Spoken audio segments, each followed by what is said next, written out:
Uncle আপনার বয়স কত? 64 বছর বয়স। এই বয়সে আপনি বল খেলতে নামছিলেন আজকে, আপনার কেমন লাগলো? আলহামদুলিল্লাহ, খুব ভালো লাগলো আমার। আপনাদের এই যে যুব সমাজের উদ্যোগে আপনাদের যে আনন্দের ব্যবস্থা করছে, আপনারা তো খুশি সবাই? আল্লাহর রহমতে আমরা সবাই খুশি। যাই, আপনাদেরকে এই বয়সে আপনি তো ভালোই খেললেন, কিন্তু আপনি পয়রা গেছিলেন, আমি দেখলাম যে আঙ্কেল আবার ব্যথাই পেলে কিনা? না, ব্যথা পাই না আর কি, এমনি পাও বাজাই দিছিল তো, কিন্তু কোন ব্যথাটা পাই না। যাই, আপনারা যে ব্যথা টাথা না পায় যে খেলতেছেন, এটা আসলে অনেক কিছু। আবার আপনারা কি গোল খাইছেন নাকি? আমরা গোল খাইছেন। আচ্ছা, আপনি উড়ার কারণে হয়তো গোল খাইছেন। আপনি তো ভালোই খেললেন দেখলাম। আমি উঠার পরে গোলটা হয়েছে আর কি, আমি খেলাইতে গোল হয় না। আচ্ছা আচ্ছা, ঠিক আছে আঙ্কেল, আপনি ভালো থাকেন। আসসালামু আলাইকুম। ওয়ালাইকুম আসসালাম। ভাই, আপনাদেরকে যে দেখলাম যে ওই বৃদ্ধ মানুষ যারা আছে 60 ঊর্ধ্ব, তাদেরকে আপনারা খেলার আয়োজন করেছেন, মানে কি উদ্দেশ্যে তাদেরকে এই খেলার আয়োজন করার উদ্দেশ্যটা কি? আসসালামু আলাইকুম।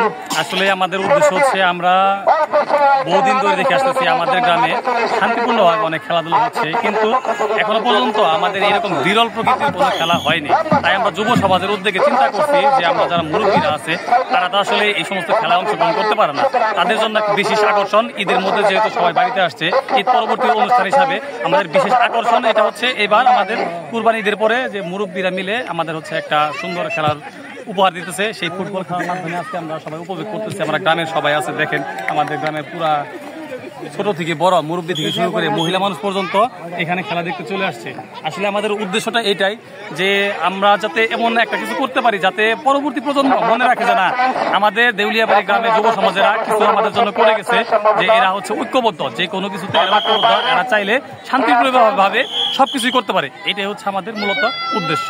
হ্যাঁ, সবাইকে দেখলাম যে অনেক উচ্ছ্বাসিত, অনেক মহিলা মেয়ে মানুষ আসছে, তারপরে ছোট বাচ্চারা আসছে, বৃদ্ধ থেকে মানে বৃদ্ধ পর্যন্ত সবাই অনেক উচ্ছ্বাসিত। তবে আপনাদের এই ব্যতিক্রম উদ্যোগটা আমার খুবই ব্যক্তিগতভাবে ভালো লাগছে। আমরা ইনশাল্লাহ চেষ্টা করবো আমাদের গ্রামে এরকম, আমাদের গ্রামে দেখি ইনশাল্লাহ আমরা পরবর্তী চেষ্টা করবো। তবে আপনাদেরকে আয়োজন করার জন্য ধন্যবাদ।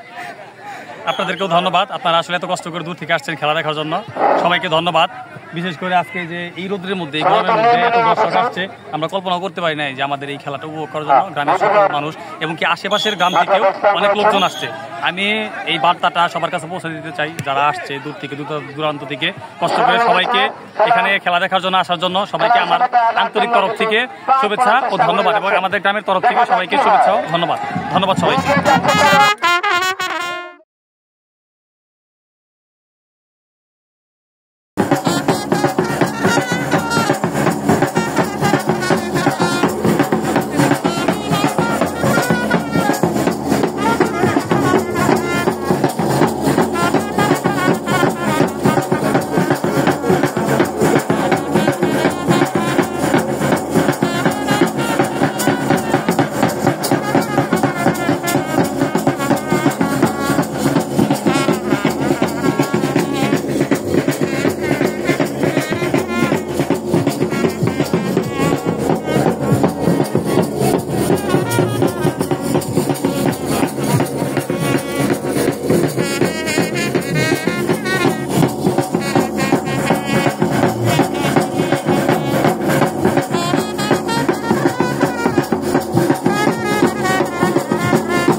একজন দর্শকের সাথে কথা বলবো।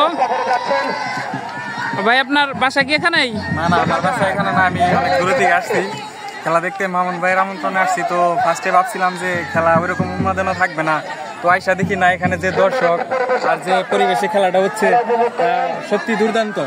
মাঠের কানায় কানায় দেখি দর্শক ভর্তি, তো এখানে যারা খেলতেছে তারা অনেক প্রবীণ ষাট বয়সের লোকজন। তো এখানে হাসি ঠাট্টা এবং মজার চলে খেলাটা এক প্রকার উপভোগ করতেছি। অনেক সুন্দর একটা পরিবেশে ঈদের পরবর্তী সময়ে গ্রামবাসী সবাই মিলে একটা আয়োজন করছে, তো খুবই ভালো লাগতেছে দেখে।